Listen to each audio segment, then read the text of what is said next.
Everyone, আসসালামু আলাইকুম। কেমন আছেন সবাই? আশা করি সবাই অনেক অনেক ভালো আছেন।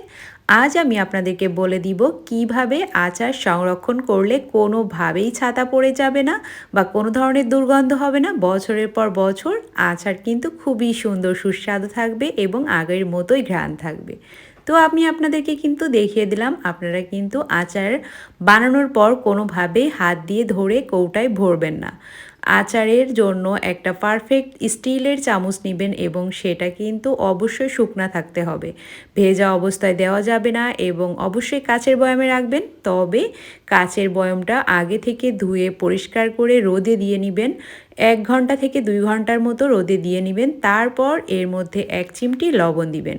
1 চিমটি লবণ দিয়ে কৌটার মধ্যে খুব সুন্দরভাবে ঢাকনাটা আটকে এভাবে ঝাঁকিয়ে নেবেন যেন পুরা কৌটায় লবণটা মেখে যায়। খুব বেশি লবণ দেওয়ার প্রয়োজন নেই, আর এই লবণটা দিলে যে আপনার আচারের স্বাদ নষ্ট হবে এমন না। সামান্য 1 চিমটি লবণ দিয়ে খুব ভালোভাবে ঝাঁকিয়ে তারপর যদি আপনি এর ভিতর আচার রাখেন তাহলে বছরের পর বছর আচার থাকলেও কোনোভাবেই ছাতা ধরে যাবে না। তো একটা জিনিস আপনাদের খেয়াল রাখতে হবে, সেটা হচ্ছে আচার বানাবেন হাতের স্পর্শ কম চামচ দিয়ে তৈরি করবেন, আর অবশ্যই স্টিলের চামচ, আর চামচটায় যেন কোনো ধরনের পানি না থাকে। স্টিলের পাত্রে রাখবেন আচার, স্টিলের পাত্রে রেখে তারপর রোদে দিবেন। অবশ্যই আচারে ভিটামিন ডি রাখতে হবে। আচারে যদি ভিটামিন ডি রাখেন তাহলে কিন্তু আপনার আচার সহজে ছাতা ধরবে না, গন্ধ হবে না, খেতেও দারুণ লাগবে। আমি আজকে এটা তৈরি করে নিয়েছি চালতার আচার। গতকাল তৈরি করেছি, আজকে বোতলে সংরক্ষণ করছি।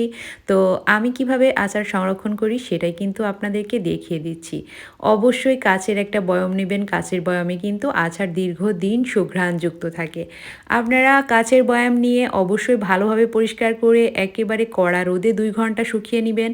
তারপর কিন্তু আপনারা এভাবে লবণ দিয়ে ঝাঁকিয়ে তারপর আচারটা রেখে একেবারে টাইট করে বন্ধ করে রাখবেন। যখন ইচ্ছা খাবেন। এই আচার কিন্তু ফ্রিজেও রাখা লাগবে না, বাইরে কিন্তু খুব সুন্দর মতো আপনি 1-1.5 বছর রেখে খেতে পারবেন। তবে আচার তো এতদিন থাকে না, আর যদি বেশি করে তৈরি করেন কোনো সমস্যা নাই।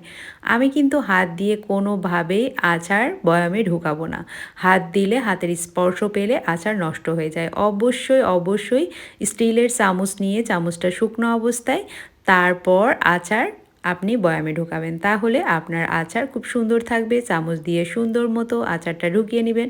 তো দেখতেই পারছেন আমি কিভাবে আচারটা সংরক্ষণ করছি। আপনারা কিন্তু এভাবে যদি আচার সংরক্ষণ করেন আপনাদের আচার কিন্তু খুবই ভালো থাকবে। আর আচার চুলায় তৈরি করুন বা রোদে দিয়ে তৈরি করুন, আপনারা অবশ্যই চুলায় তৈরি করলেও আচার বয়ামে রাখার আগে 1-1.5 ঘন্টা হলেও ভিটামিন ডি দিয়ে নেবেন, কারণ রোদে দিলে আচারটাই ছাতা ধরার সম্ভাবনা কম থাকে। অনেকে বলে থাকেন চুলায় তৈরি করেছি, কোনোভাবেই আচার রোদে দেওয়া লাগবে না। এটা আসলে ভুল ধারণা, কারণ আচারে ভিটামিন ডি থাকলে ছাতা ধরার সম্ভাবনা একেবারে কম থাকে। আচার কিন্তু আপনি যদি রোদে না দেন তাহলে একটা বাজে গন্ধ হয়ে যায় অনেকদিন থাকলে। তো দেখুন আমি আচারটা সংরক্ষণ করে নিয়েছি, আপনারা এভাবে আচার সংরক্ষণ করে নিতে পারেন। আজ এই পর্যন্তই, সবাই ভালো থাকবেন। আল্লাহ হাফেজ।